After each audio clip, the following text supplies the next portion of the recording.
It appears that support for the Republican Party is collapsing under President Donald Trump's disastrous leadership. That's right. Oh no! According to several surveys, Americans, by and large, are not exactly happy with Trump's policies that have made the economy tank.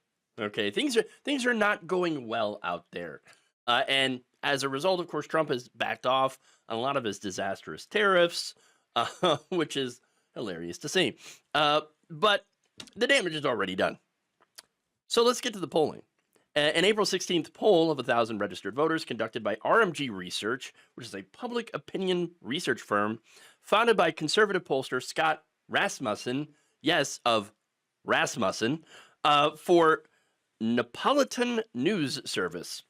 They found that if election for Congress were held today, 48% would vote for a Democrat, 44% would vote for a Republican. So, look, that's plus or minus 3 on that. So you have an advantage for Democrats.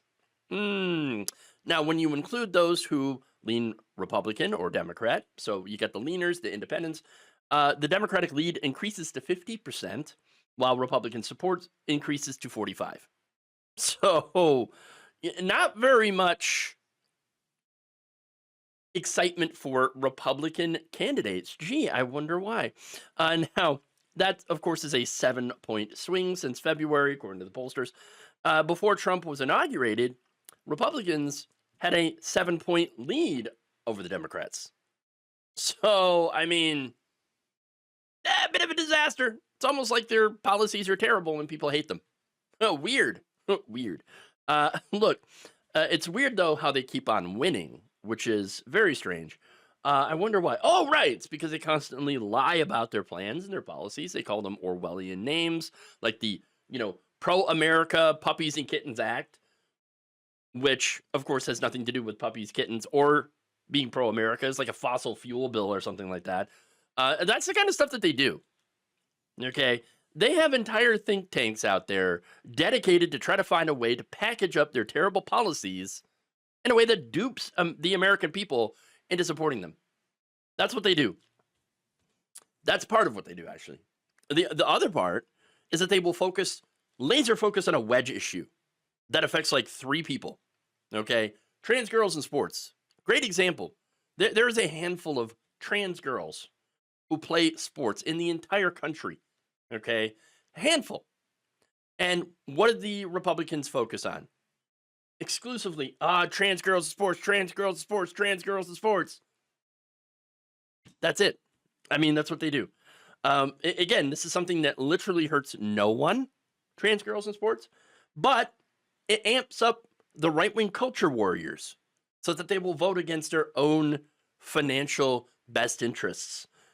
And not only that, but they also vote against women's rights.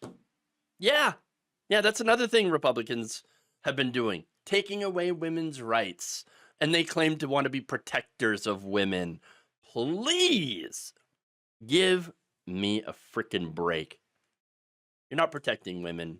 You're just trying to eliminate trans women, for one, and reduce women to being nothing more than breeders. That's the Republican policy. That's the plan here. Now, that said, this poll followed another one in April from the Napolitan News Service survey, which suggested that 42% of respondents trust Democrats more than Republicans on inflation, while 38% trust Republicans more than Democrats on the same issue. So, I mean, that's an improvement there. An April 13th poll found for the first time since May of 2021, the Republican Party has been seen as less trustworthy than the Democrats with the nation's finances. It is amazing how people ever trust Republicans in the nation's finances. Every single, at least in my lifetime, recession or depression always comes after a Republican or during a Republican administration. Okay? They F it up so bad that there's a recession or a depression, and then Democrats have to spend their entire term trying to clean up the mess. And of course, then they're not really focused on, bringing the country forward, helping out with average working people. And of course, you have the donors that are partly to blame for that. But don't make me get into a whole thing about the problems with the Democratic Party, because there are problems. I'm focusing on the problems with the Republican Party right now. That said, all right, according to a CNBC poll of 1,000 Americans, 43% approve of Trump's handling of the economy, while 55% disapprove, marking the first time in a CNBC survey showing the president with a net negative on the economy.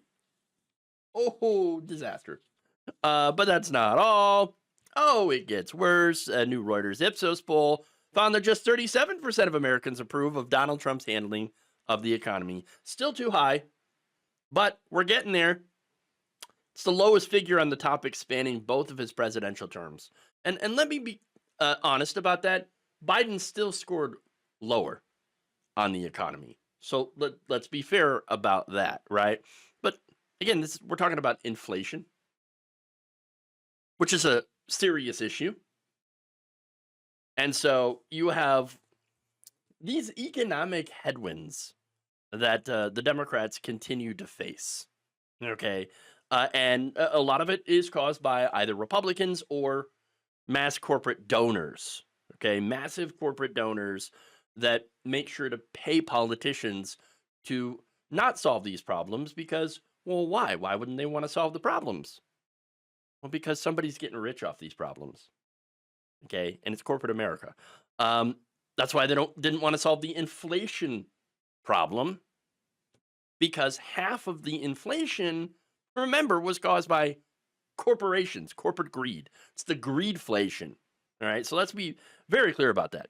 But anyway, that 37% for Republicans for Trump's handling of the economy is the lowest figure on the topic, spanning both of Trump's presidential terms.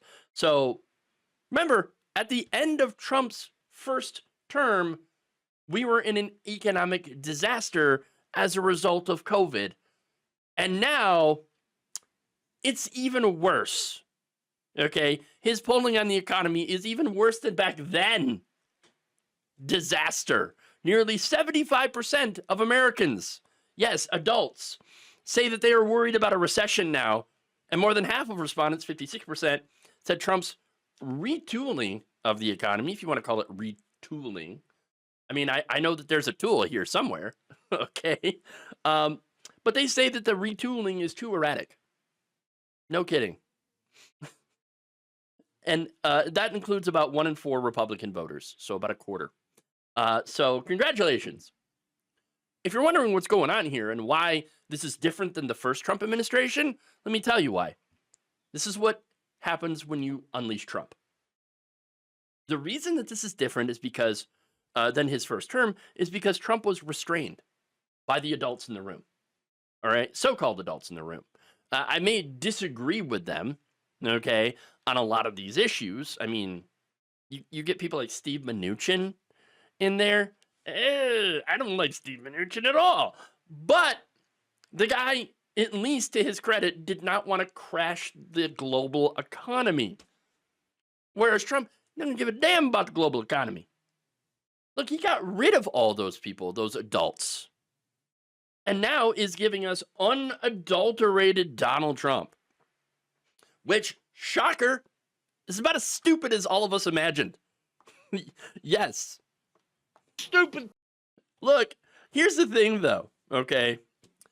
Donald Trump is doing exactly what he said he was going to do. He's going to do tariffs, massive deregulation, tax cuts for the rich. They're working on that.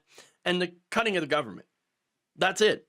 He's doing a lot of the Project 2025 stuff. But not only that, but he's also doing his own thing, too. Both happen to be disastrous and unpopular. And since Donald Trump is the face of the party, because the party has fallen into lockstep with him, big shocker, they're declining too in popularity. And look, there is a long way, of course, until the midterm elections. Yes, I still believe we will have elections.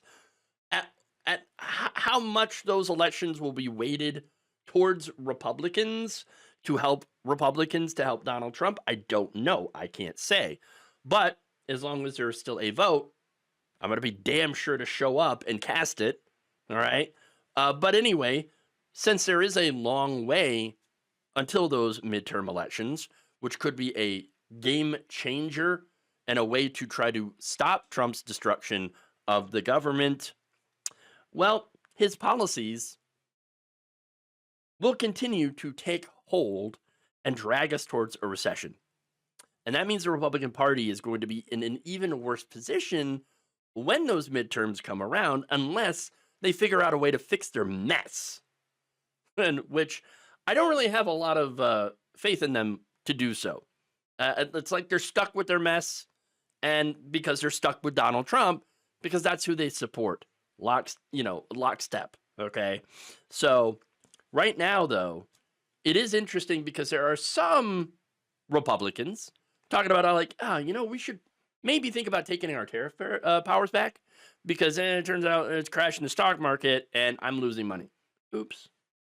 And by the way, a few of them, not enough, but a couple of them, okay, Steve Bannon, are talking about raising taxes on millionaires. That's actually a good idea. We should raise taxes on millionaires. Okay, millionaires and billionaires. That said, I doubt it's ever going to happen because the entire party is still beholden to their wealthy donors. But it is a conversation that they are having, or at least a couple of people are having. Of course, Steve Bannon's going to be persona non grata, okay? Not for his white supremacy and racism, no, but because he will commit the cardinal sin of the Republican Party and actually talk about raising taxes on the rich. Yeah, I don't think it's ever going to happen. But if things get bad enough, they might end up promising it because it's extremely popular, but they have no intention of actually doing it. Or if they do it, I think that it would have enough loopholes in it to drive a semi through. So, but it does show you how badly Trump is destroying the Republican brand. And if it continues, then perhaps what Lindsey Graham had once said might come true. Remember, he said, if we nominate Trump, we will get destroyed, and we will deserve it. Thank you for watching. If you enjoyed this video, please like, share, subscribe, hit the bell icon in order to get notified whenever a new video is released. And if you want to support independent, progressive media through this difficult time where it seems like everybody is shutting down, you can become a member on our YouTube page, you can become a subscriber on Facebook, or you can go to my Patreon. It's patreon.com/Jeff Waldorf. Thank you.